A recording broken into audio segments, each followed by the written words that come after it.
리뷰는 리뷰일 뿐 오해하지 말자. 16기 영숙의 두 번째 리뷰 지금 시작합니다. 살다 보면 우리는 그런 사람들을 마주치기도 합니다. 인간관계 거리를 예민하게 재는 사람들 말이죠. 저는 영숙이 바로 그런 유형의 사람이라고 봅니다. 이런 유형의 사람들은 주변 사람들을 두 가지로 분류합니다. 자신이 친밀하게 지내고 싶어하는 사람의 리스트가 있고, 그리고 그 리스트 안에 들지 못하는 사람이 있는 거죠. 그리고 그들과의 거리에 집착적으로 항상 촉을 세웁니다. 영숙이 옥순에게 화가 난 이유도 이런 자신의 성향 때문이 아닐까 생각합니다. 쉽게 설명해보자면 영숙은 산전수전에 대해 양가적인 의미부여를 하듯 옥순에 대해서도 양가적인 태도를 가지고 있었다고 보입니다. 시기질투하며 옥순을 싫어하는 마음도 내심 있었지만 옥순을 자신의 지인으로 가깝게 두고자 하는 마음도 있었던 거죠. 숙소에서 여자들끼리 모여서 앉는 장면을 보면 영숙은 항상 옥순의 근처에 앉습니다. 자신의 표정이 옥순에게 드러나지 않게 옥순의 등 뒤 혹은 살짝 뒤쪽에 빠져 앉아있죠. 이것은 자신이 옥순을 싫어하는 속마음을 그녀에게 들키고 싶지 않으면서도 다른 한편으로는 그녀와 가까워지고자 하는 두 가지 마음이 은연중에 드러난 포지셔닝이라고 보입니다. 그렇게 영숙은 자신이 옥순과 가까워지고자 하는 마음도 있었던 거죠. 그래서 데이트를 마치고 숙소로 돌아온 옥순에게 온화한 얼굴, 부드러운 목소리, 친근한 태도로 질문을 하며 옥순의 마음을 떠보죠. 영수에게 가 있어. 좋잖아. 영수랑 딱이야 라고 합니다. 하지만 옥순은 난 아닌데 라며 자신의 마음은 그렇지 않다고 얘기를 합니다. 영숙은 옥순이 자신에게도 속마음을 내비치지 않고 선을 긋는다고 자기중심적으로 받아들이게 됩니다. 그렇게 옥순과의 대화에서 자신이 선긋기를 당했다고 받아들인 순간 마음 한켠에 있던 옥순을 싫어하는 마음의 정당성이 부여가 돼버린 겁니다. 그래서 옥순을 속으로 싫어하던 마음을 겉으로 거리낌 없이 표출해도 된다고 스스로 합리화하고 바로 안티로 돌아선 거죠. 그래서 형식적인 사과를 하고 등을 보이며 쌩하고 가버린 겁니다. 자신이 옥순에게 그런 태도를 보이는 게 정당하다고 판단을 하는 겁니다.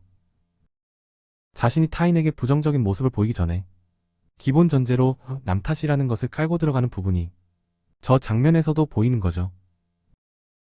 의식적이고 고의적으로 그러는 것이 아니라 무의식적이고 습관화된 그녀의 사고방식의 패턴이라고 보입니다.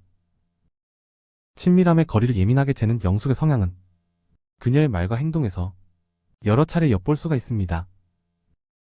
횟집에서 상철이 맛있게 먹고 오라는 말도 없는 등 영숙이 원하는 친밀함을 보이지 않자 곧바로 서운함을 과하게 드러내는 부분, 숙소에 와서 울고 있다가 창너머로 상철과 정숙이 뭘 하는지를 예의주시하는 부분에서도 그런 성향이 드러나죠.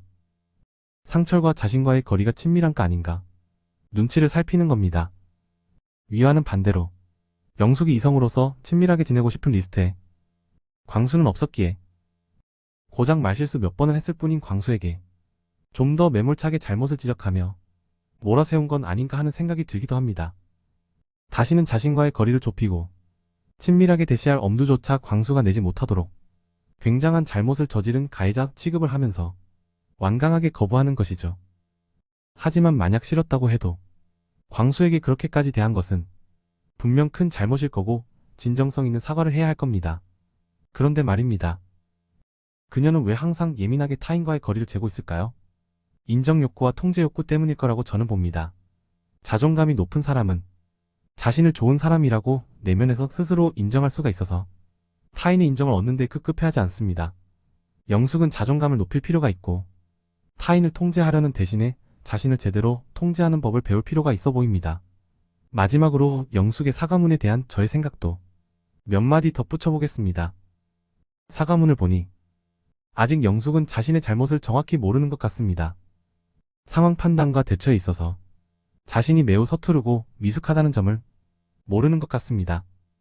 영숙님, 나는 산전수전을 다 겪어서 딱 보면 척이지라는 자만심, 그거 이제는 버리세요.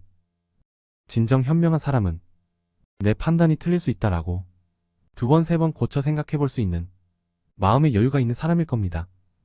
오늘의 리뷰는 여기까지입니다. 영상 시청해 주셔서 감사합니다.